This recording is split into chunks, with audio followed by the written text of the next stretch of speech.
Oh my God! Get the hell out of here! You can talk about Rodgers. Get the hell out of here! Okay, well, what is the need to bring up the Yankees? It's just stuff to bring up because Are you kidding me?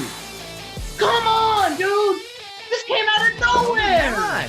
Clemson is a top team. Don't start with that. Clemson's a top team, no doubt, 100%. Unless they're on Saturday, then they might move down. Welcome back to Go Chat. We are back with another episode number 83. If you're new here, smash that subscribe button. If you're not, welcome. We have a great episode for you guys today. As always, we got the goat of the number. We're on 83. We're cranking all the way to 100. Connor, who is the goat of number 83? So I'm going to go with, I don't know if you guys are going to go with the same person here, but I recognize him as arguably the best slot receiver in the NFL of all time. And I have to go with Wes Welker here. 5-time Pro Bowler, 2-time All-Pro. He wore 83 throughout the duration of his career. Actually, I lied. He wore 19 with the St. Louis Rams for one season in 2015. He played with the Broncos. The Patriots is where he's known for his career. The Dolphins, and he started out with the Chargers in 2004.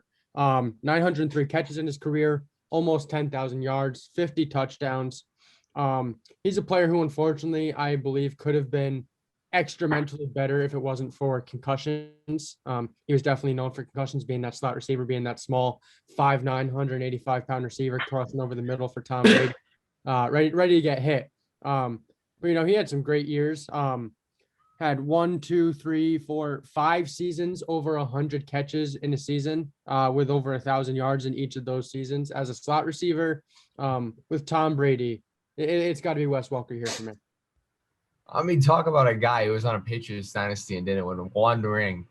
Mike, who are you gonna go to? Who are you gonna go with? I'm gonna go with Wes Welker was a great pick, one of the best slot receivers of all time.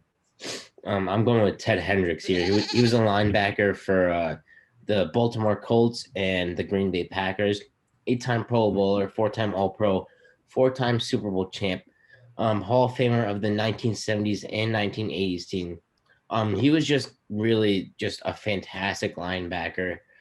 He was that middle linebacker that you just had going all over the field. He could rush the passer. He could drop back in coverage. Very, very solid tackler. Really barely missed any tackles. So I'm going Ted Hendricks here. Tommy? Well, I was going to go with Justin Turner, but he only wore number 83 for 12 games, so I thought it wouldn't be well received. Connor, I didn't go with him. No, I'm going to go with Ted Hendricks too.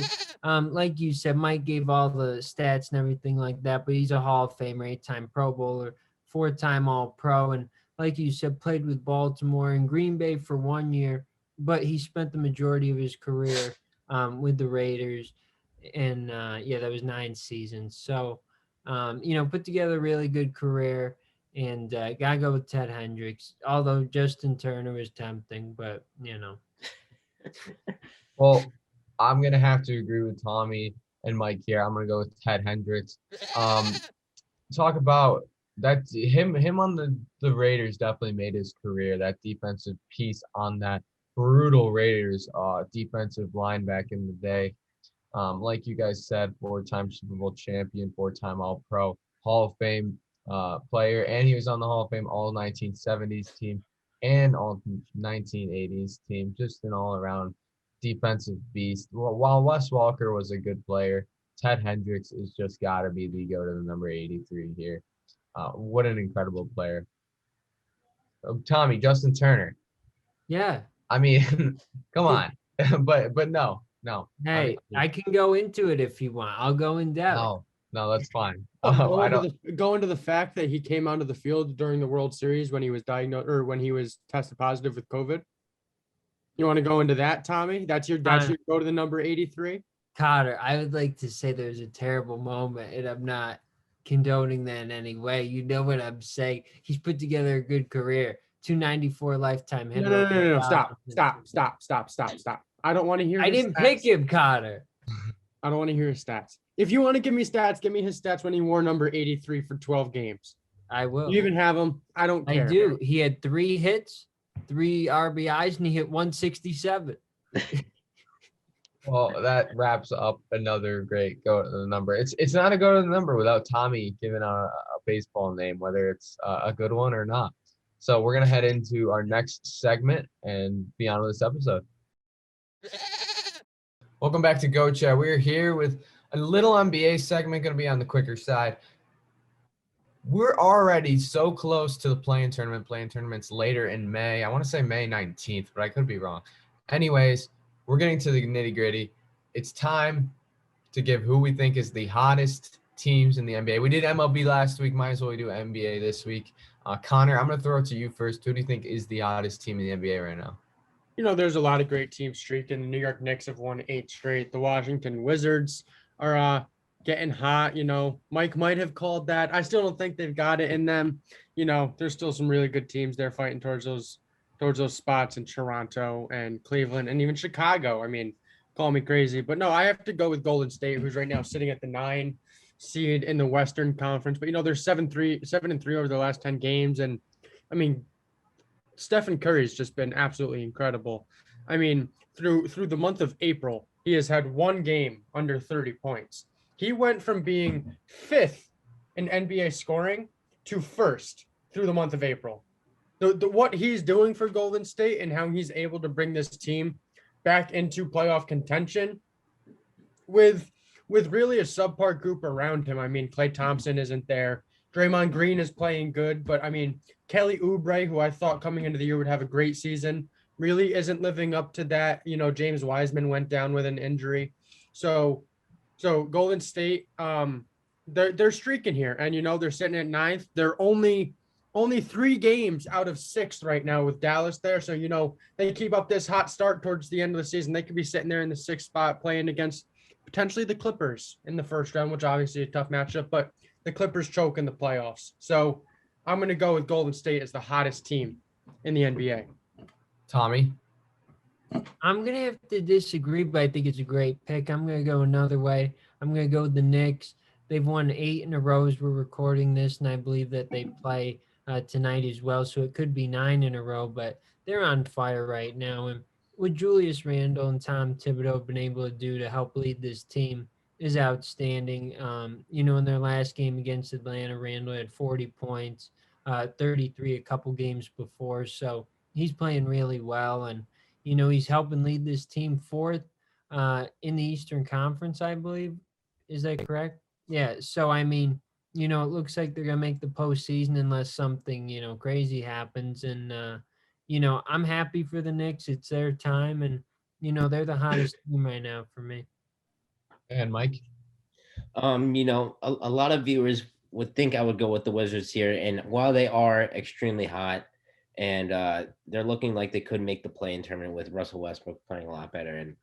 But I do have to go with the team that Connor mentioned that always chokes in the playoffs, the LA Clippers. They are. Why wouldn't he go with the Clippers? His favorite team in the NBA, his favorite player, the best player in the league in Kawhi Leonard. Why wouldn't he? Can you let me explain? You said I was going to go with the Wizards, and then once I bring up the Clippers, we're back into this infatuation about the Clippers. No, I'm picking the Clippers because they're 11-2 in April, 9-1 in their last 10, and they're doing this without Kawhi playing a majority of their games. Ever since they traded for Rajon Rondo, they've been a completely different team. They have a bona fide playmaker. They have someone who knows how to run the system, pick and rolls, and all that stuff. And now they're only 2.5 games back of Utah for first place. They're only a half game back of Phoenix for the 2nd seed. So I think when you look at the Clippers and you look at the teams that they beat, like the Suns, like the Trailblazers twice. Like the Pistons. Yeah. Well, the Pistons twice. I mean, going back, what's it called? The Knicks have not played very good teams, even though they've won 8 straight. They really only beat the Mavericks. But anyways, the Grizzlies. And the Hawks. They're a playoff team. Yeah. Yep. They beat the Hawks. Correct. Good job. The Knicks, they beat the Lakers. They beat the Raptors. They beat the Grizzlies. Okay. Those are all good teams, you know. The Raptors. We all picked the Blazers for GOAT picks, and the Grizzlies beat them. So those are good teams. Okay, we can't say that they're the Grizzlies too. The Clippers beat the Lakers as well. And I'm just saying this because They are beating very, very good teams week in and week out throughout April so far. And they've only lost to the Sixers by 3 and to the Nuggets, who are also a very formidable opponent. So for me, it's got to be the Clippers here. There are plenty of good options, like Tommy said, with the Knicks, the Wizards. I could even throw the Celtics in there as well. They've been playing a lot better, but for me, it's the Clippers. All right, let's do a little rundown on the Clippers, who they beat. The Rockets. Oh, great. Best team in the West. Grizzlies and Trailblazers are all right. Timberwolves. Pistons. Pacers. Pistons. Rockets. Suns. Trailblazers. Lakers. So maybe 4 That's teams. not a good list of teams. Like, you got the Suns in there, that's good. The Lakers without Anthony Davis or LeBron, that's all right. Trailblazers in Memphis, they're pretty much sitting at 500. And then the rest are just like probably some of the worst teams. I mean, the Pacers are decent, but Sabonis has been out for them. So like that's not even really a good list of teams. I think that's a great list. When you beat the Trailblazers twice with Damian Lillard, CJ McCollum, they're completely healthy right now. The Grizzlies are playing But also the Trailblazers, better, right? But the Trailblazers also has a losing streak of 4, and they're 2-8 in their last 10. I understand, but they're still a very talented team, and they're in the playoff picture solidly. They're 7th. That's not solidly. Yeah, not at all. I mean, just when you're looking at this list, the majority of it is Pistons, Timberwolves, and Rockets. That's the 4 majority. games. No, Pistons twice. I know. Once, Rockets twice. That's 5. They beat the Rock. I thought they only played the Rockets once. They played them yesterday, and that I just don't think that's really that good of a. All right, go ahead, Matt. Give us your pick. Give us your pick. So I'm gonna go with Tommy, and I'm gonna go with the Knicks. I mean, they have a winning streak of 8. They're 8-2, and you know they beat the Hawks the other day.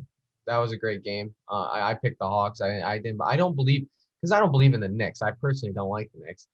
And then they also had defeated the Mavericks. They lost only by 2 against the Nets, the April 5th, and they've just been really hot when they needed to, and especially in this Eastern Conference, they boosted it all the way up to 4. When I'm pretty sure at one point they were at 7 or 8. So I'm gonna have to go to the New York Knicks as the hottest team. The Clippers and the Knicks are both really hot teams. I'm just refuting your comment saying it was a great list of Clippers, teams that they played. I personally was thinking about playing the Clippers or picking the Clippers for this segment, but I had to go with the Knicks. Give them credit there. I understand that you're picking the Knicks, but comparing at who they beat, the best team that the Knicks beat in the month of April have been the Mavericks, right? Other than that, they beat the Pelicans twice. The Lakers, no, they only beat the Lakers once. They lost to both the Celtics and the Nets. They're on a nice win streak right now, but I just beat think the Hawks. I understand they beat the Hawks, but that doesn't count out. The Hawks are not better than the Suns. They're not better than the Grizzlies or the Trailblazers. And I think the Mavericks are a really good team, but I just think that the schedule is comparatively from the Clippers to the Knicks, the Clippers are just a little bit better. Okay, but the Clippers are also a much, much better team. They're a much more complete team. Much, much better. Okay. And I mean, they're playing half their games without Kawhi in April. Still, Paul George is absolutely on fire. Yeah. And Paul George is better than any Knicks player. Yeah, he's on fire. The Clippers are on fire in the month of April. Yeah, but what I'm saying is that the Clippers are a very, very good team. And when they play these teams, we expect them to win. But when the Knicks are playing personally, like I said, the Hawks, I didn't expect them to win. When they're playing the Mavericks, I didn't expect them to win. We might have picked that game for Go Picks, I'm not sure.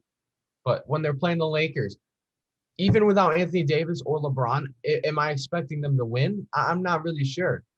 So it's like we go into these, we look at the month of April.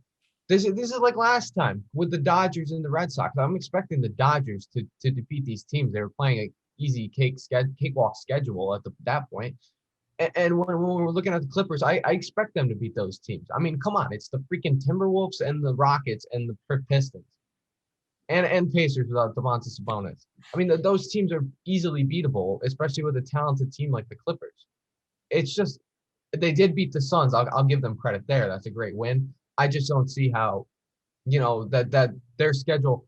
Maybe if we compare each of them in win percentage wise, maybe it would be I don't even know. Maybe that would probably be a really cool thing to look up. Maybe that'd be close. But with the Knicks just being the Knicks and not as talented as the Clippers with Kawhi Leonard or not, I'm expecting the Clippers to be a good team in the West with that schedule.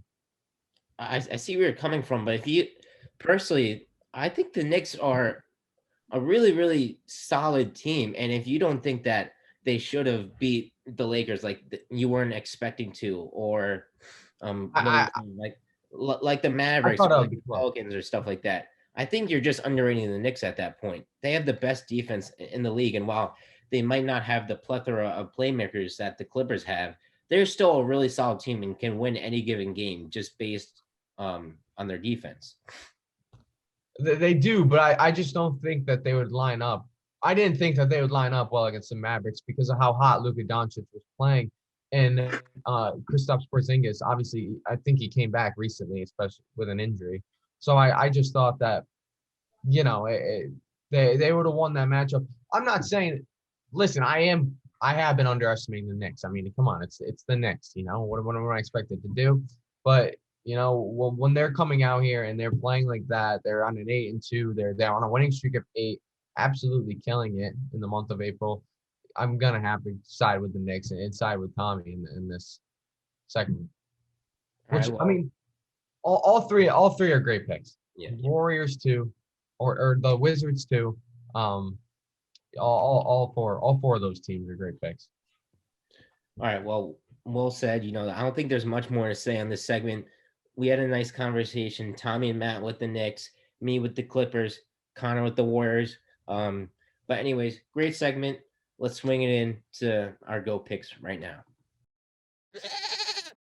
Welcome back to Go Chat. We are back with the Go picks. You check the leaderboard out. Connor still has the lead. He's at 15-9. Tommy just behind him at 14-10. What a hot week for Tommy. Myself, I'm at 12, and Mike is at 9-15. Sheesh. We got four great picks coming our way. Sunday, 2:10 right after this episode if you want to watch. Got the Astros going up against the Angels. Connor, as always, you're first. Who are we going to go with? As always is the important part there. As always, first.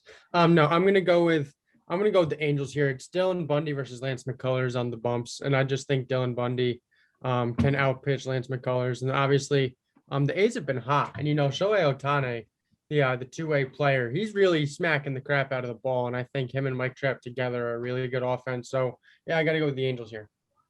Tommy? I'm going to go with the Cheaters in this one. I'm going to go with Houston. They're playing in Houston. I love the home team. And Lance McCullers, I think he still does have, something left in the tank. I think that he still can contribute. Certainly not as good as he once was, but I think he's going to have a good outing today on Sunday and get the win. Yeah, I'm going to have to agree with Tommy here, especially because he's been pretty hot with these MLB picks. It's McCullers versus Bundy, like you guys said. Bundy's having a little rough start to the season, 0-2, 4.5 ERA. So I'm going to have to go with Houston here. Mike? I'm going to disagree with you guys. I'm going with the Angels. So far, Astros have won the 2 games in this series. At the time of us recording on Saturday, the game has not played on Saturday. But even if, I still think the Angels have the better lineup. Pitching kind of cancels out. But I think the Angels are going to get the last game of the series on Sunday. Next game we got Oakland versus Tampa Bay. This game is on Monday. Connor? I'm going to go with Oakland here. I think Sean Manaea against Rich Hill. Rich Hill, although he is 1-0 in the year, has an 8.82 ERA, and then that is not a winning ERA for a pitcher. And Sean Manaea 2-1, 3.04 ERA. Yeah, I got to go with the A's. They're the hottest team in baseball right now. Tommy? They are the hottest team, but I think that all winning streaks have to come to an end, and I think they're going to cool off. They've won 12 in a row as we're recording this, And I got the Rays. I think the Rays are still a really good team, and people underestimate them. They went to the World Series last year, and in the preseason projections that MLB put out on the Instagram, they gave them like a 0.1% chance of making the playoffs. I don't think that's the team that's on the field right now. So I got them winning on Monday. I'm torn because I said I'd go with Tommy, but I'm gonna go with Oakland. I gotta make some ground on Tommy. I think this is the time to go. Like Matt said, he's going with Oakland. We're gonna move on because his Wi-Fi has been pretty spotty all day. I'm gonna take Oakland as well in this game. I think while I still have faith in the Rays to come out and make the playoffs. I just don't have faith with Rochelle on the mound. He just has not played well. All right, moving on to Tuesday games. Golden State versus the Dallas Mavericks. Connor, go ahead. Who do you have?